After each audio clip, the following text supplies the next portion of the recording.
の花は風の中で光って揺れ、微笑みながら答えました。私もよ、ジョー。あなたの黒い丸い団子花やもしゃもしゃの毛並みがたまらなく好きよ。そうかな。君は美しいが僕はみっともなくて滑稽だからな。ジョーは嬉しくて照れ隠しに頭をゴシゴシかいて花の頭にシワを寄せて笑いました。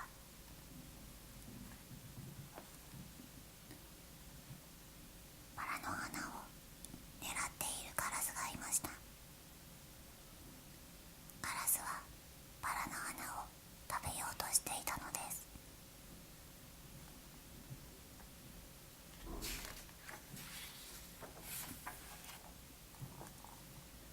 ある日カラスはバラの花に襲いかかりました。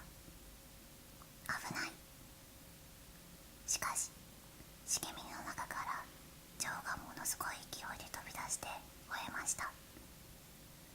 カラスは驚いて逃げていきました。ジョー、ありがとう。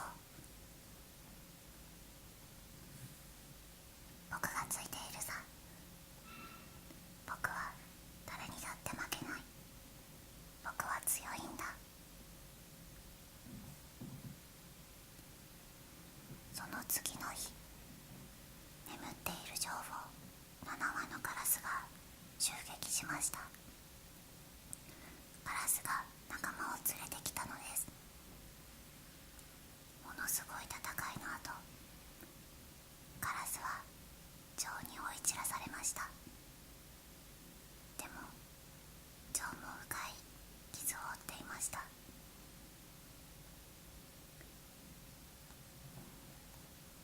ジョーの目から血が流れ、いつまでも止まりませんでした。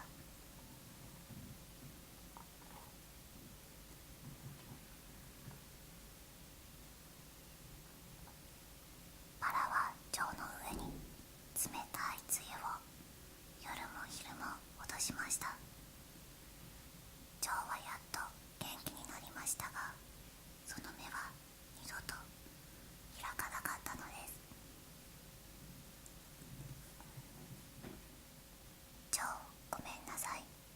私のために目が見えなくなったのね。大丈夫さ。僕はもともと花の方がよく効くんだ。この花は1000メートル先のトンカツの匂いも嗅ぎ分けるのさ。でも私が見えないでしょ。今年もとても美しく咲いたのに。いや、僕には見える。柔らかいピロードのような花びらも、その上をこぼれ落ちる露も。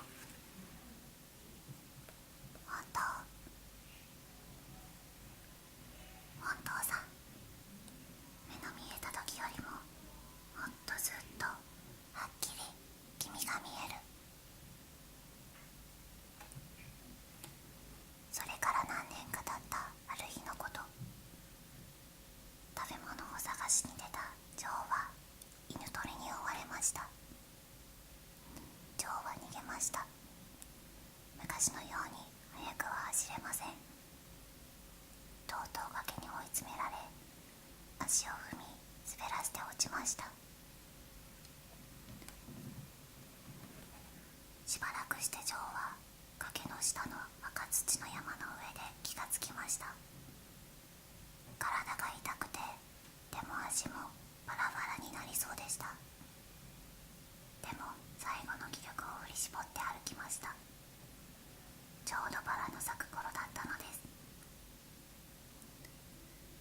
ジョーはやっとバラの咲くところへと着くと、ぐったりと倒れました。どうしたの、ジョー。なんでもないさ。それより今年も君は綺麗だろうね。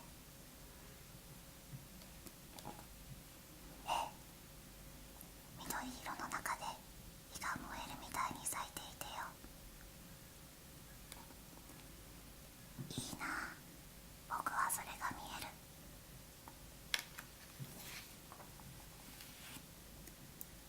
ジョーは幸せそうに笑って死にました。その年はそばにできた工場の煙がひどくて、バラは黒ずんだ小さな花しか咲かず、ジョーが死ぬと一緒に散りました。おしまい。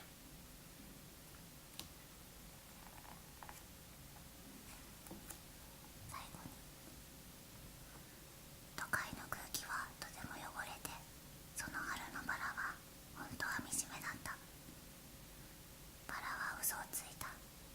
ジョーが死ぬと一緒にバラの花も散った。短い命が終わった。バラの花とジョー、バラの花とジョー。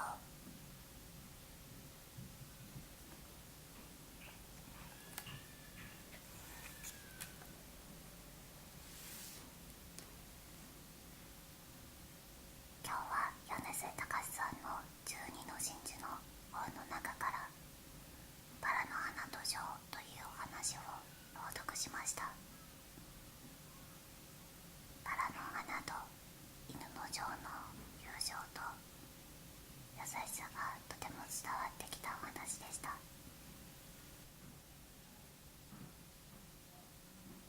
本日も最後までご視聴いただきありがとうございました。この動画が面白かったよという方はぜひチャンネル登録よろしくお願いします。また Facebook、Twitter、Instagram の URL を動画説明欄に記載していますので、ぜひフォローしていただけると嬉しいです。コメント、リクエストもお待ちしています。